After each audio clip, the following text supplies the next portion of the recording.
today's video we are actually going to start sewing.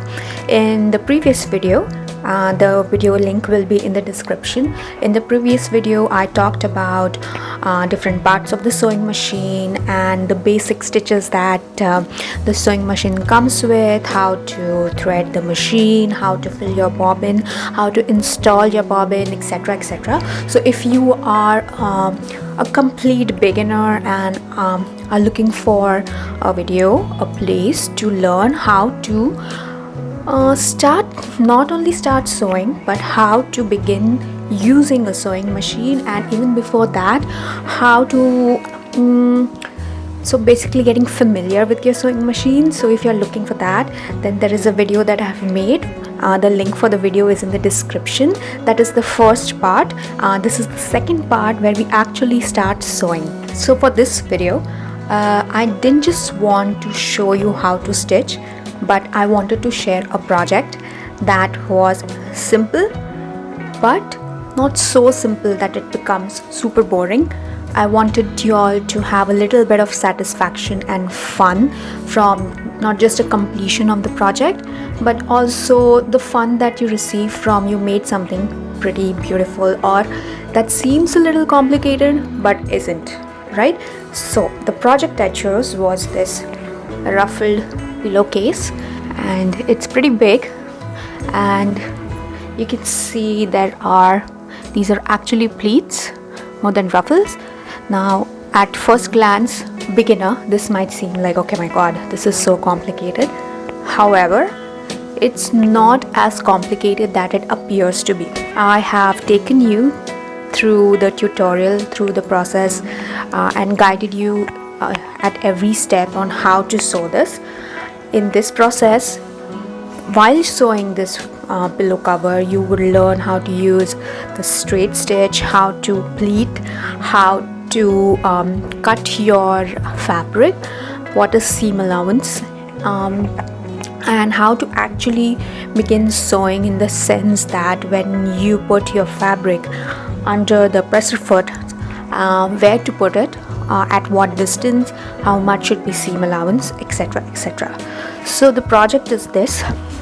As you can see, this pillowcase is as big as me or bigger than me. For making this pillowcase, all you need is one presser foot, which is the all-purpose presser foot or the straight stitch presser foot, and we would be using two stitches, which is the straight stitch and the zigzag stitch. And of course we need the basics like the fabric, the scissors, chalk, of course pins, etc, etc, the basic ones that you would see as we proceed with the project. The most basic fabric, the most basic cutting that we require is 3 rectangles. The first rectangle is 21 inch by 27 inch, and these measurements are for a standard pillowcase of 20 inch by 26 inches. The second rectangle that we would need is of 21 inches by roughly around 24 to 25 inches. You don't have to be super perfect here, a little bit here and there is okay, so no need to worry about that. Now the third rectangle that we would be cutting is of 21 inches by 8.5 inches, and this rectangle will be the flap that overlaps and keeps the pillowcase inside the cover very snugly. For the ruffle of the pillowcase, we need one long strip. That strip will be 4 inches after folding, so basically we have to cut a strip of 8 inches, and 8 inches is the height or the width, whichever way. The smaller side basically will be 8 inches, and the length, the entire length, would be the circumference of the pillowcase into 2.5. This way you would get nice pleats and nice ruffles. We are going to do pleats because I think they are more beginner friendly and little less cumbersome than ruffles. Ruffles, I think, in my opinion, ruffles do tend to get a little messy, a little irritating, especially if you're a beginner. This is cleaner. We don't need to be perfect here. Little bit here and there is okay. It's just about how much is the amount of gathering that you want. Now my fabric wasn't long enough for 200 or 235 inches, so I had to cut separate pieces of 8 inches, fold it into half, and then join them together. So what you can do is, you would also probably run into the same problem. So what you can do is cut separate pieces. Doesn't matter if all the pieces are of the same length, as long as they are of the same width. Cut them and then we are going to join them. I'll show you how. Once you have your ruffle strips cut, what you have to do is take 2 of the ruffle pieces, which we have right here. As you can see, I always pin my fabrics when I'm cutting them so the fabric doesn't move. So take 2 of those pieces and then join the smaller end of the 2 pieces. Make sure that the raw edges are aligned as perfectly as possible. Again, there is no need to be too perfect about this because they won't be visible anyways. Turn the tension dial to number 4. Now this is the sweet spot for thread tension. We have talked about this in the previous video. Select 3.5 as your stitch length, and on your stitch dial, the pattern selector dial, turn the dial to the side straight stitch, sorry, not just the straight stitch but side straight stitch. What this will do is it will be easier to achieve a good seam allowance when you're sewing the ends. And of course we need thread that matches our fabric. Thread your machine and install your bobbin using the matching threads. This has also been explained in a step-by-step tutorial in my part 1 video. Move the 2 tails of the threads behind the presser foot and start by placing your fabric underneath it. Make sure that your foot is off the foot pedal because this is very risky, and make sure that your sewing machine is switched off.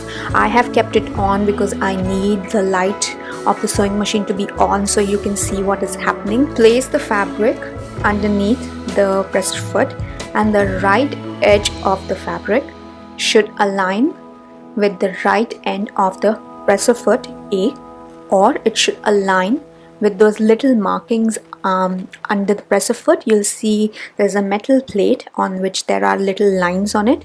So the right side of your fabric should align with the right of either the presser foot or with the lines on the metal plate. Now that determines the width of our seam allowance. I usually align the top of the fabric with that little notch inside the presser foot through which the needle passes. So slightly above the notch is okay. Don't pull your fabric below the notch because otherwise the needle will not go through in the fabric. Once the corners of your fabric have been aligned this way, use the presser foot lever. It's usually white in color behind your needle, slightly above the needle under the machine. Use that to lower your presser foot. Once it's lowered, you would see that the presser foot grips the fabric. Your fabric won't move anymore, right? The fabric will only move now when you give power to the machine. It on its own, it's not going to move. Now if you are confident enough, then using your foot pedal, slowly start giving power to the machine so that the needle starts moving. If you are very new and you don't feel confident enough to give power slowly so that the needle moves slowly, what you can do is, for the first few stitches, use the side dial and move the dial towards yourself. Never move the dial against yourself or away from yourself, only rotate it towards yourself, and you would see that the sewing machine again starts moving very slowly and the fabric will start moving away from you, and this is going to make the stitches.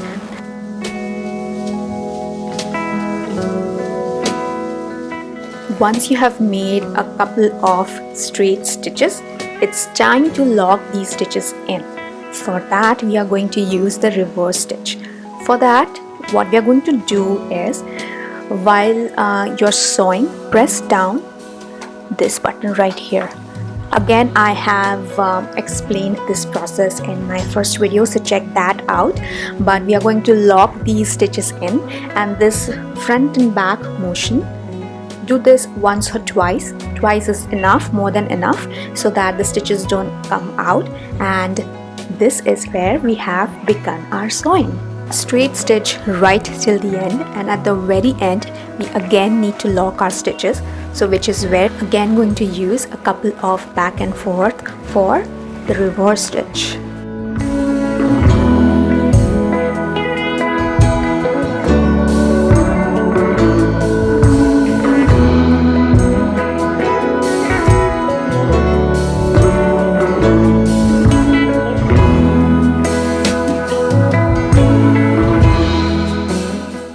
Our two pieces of the ruffle are joined together, and we have a longer piece of fabric. Right now I'm going to do this for all of my 4 or 5, whichever pieces or how many pieces that I have, to make one long strip of fabric for the pleats and ruffles. Fold the ruffle piece vertically and pin it as you go. It is now also time to start making our pleats. Place your fabric under the presser foot, just like the way we did in the beginning, right? The raw edges align to the right side of the presser foot or to the markings on the right side of the presser foot, and the top aligns to the notch on the presser foot. And this time make a couple of stitches, and after you're done making a couple of straight stitches, what you have to do is lift the fabric up as if you were making a pinch. Use a pinch and lift the fabric up to fold it. Now when you lift it, the width or the height of that lift should be roughly around the thumb, the width of the thumb or the width of your thumb. Okay, now this is a simple practice that I have figured out myself, but this is what I do and I did in the very beginning to just keep things simple, as I didn't want any complicated or any fancy presser feet. I didn't want to buy them, I didn't want to use them, so I had to figure out a cheat on how to make these pleats. So lift the fabric up with a pinch, and the height of that lift of that fold can roughly align your thumb. And once you do that, fold that lift towards you and put it flat towards you, and then again start giving power to your machine with your foot pedal, and you will see that the machine by itself pulls the fabric away from you. Let it happen, and that fold will go underneath the presser foot and it will stitch that fold in place. And this is our first pleat.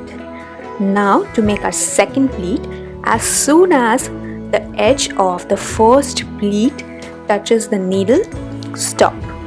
At this point, use your index finger, place it at the edge of the presser foot. Be very careful again that you are not putting your foot on the foot pedal. So place your index finger at the edge of the presser foot.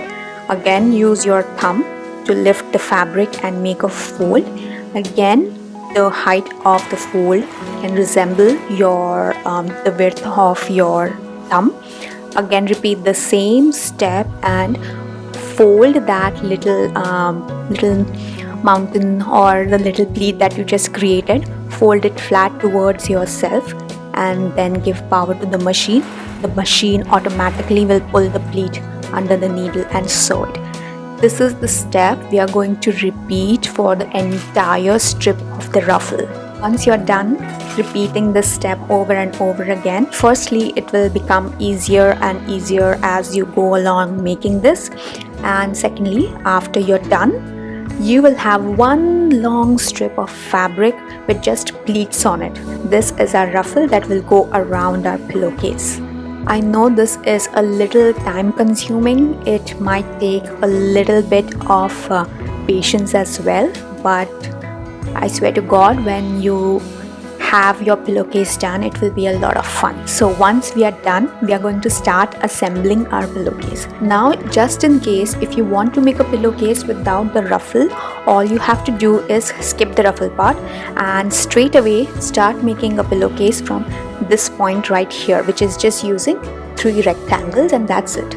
Now let's start assembling our pillowcase. Start by placing your biggest rectangle down, right side facing up. Then take your ruffled strip and start pinning it at the edge of the rectangle and pin it all the way around the circumference of the rectangle, and keep pinning it as you go so that the ruffle doesn't move and the raw edges align perfectly.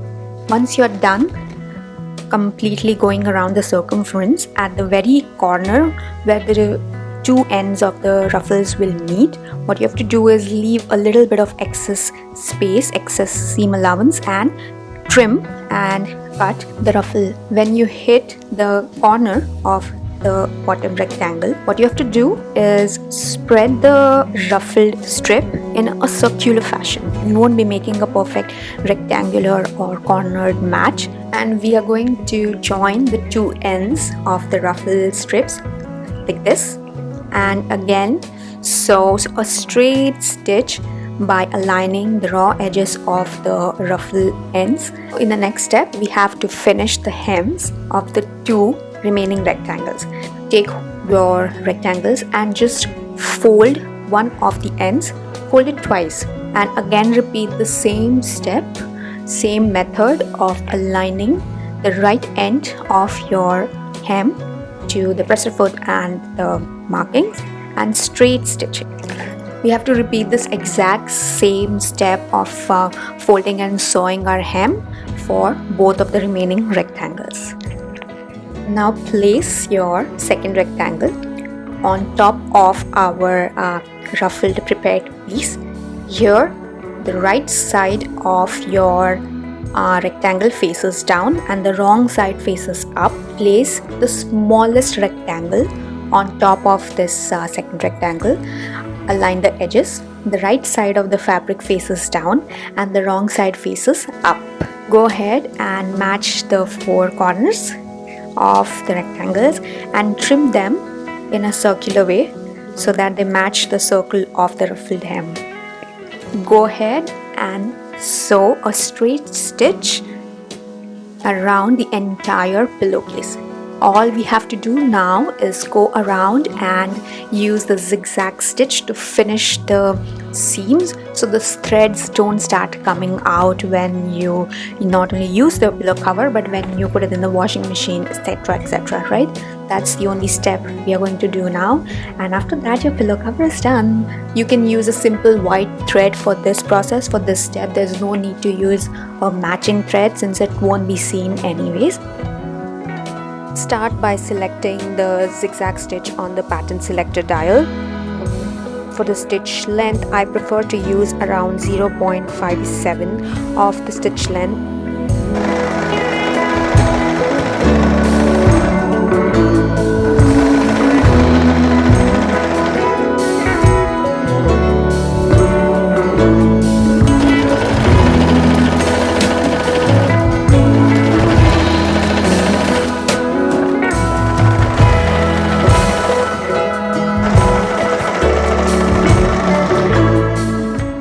Since this is not a serger and there is no additional blade to cut off the excess threads, we would have to repeat this step manually. So go ahead and cut off those little threads that are standing out. Once you're done with this step, turn the cover and voila, your pillowcase is ready. If you did like this step-by-step tutorial, then please do subscribe to my channel and leave a comment with what your feedback is and if there are any other tutorials that you would like me to make in the future. Thank you.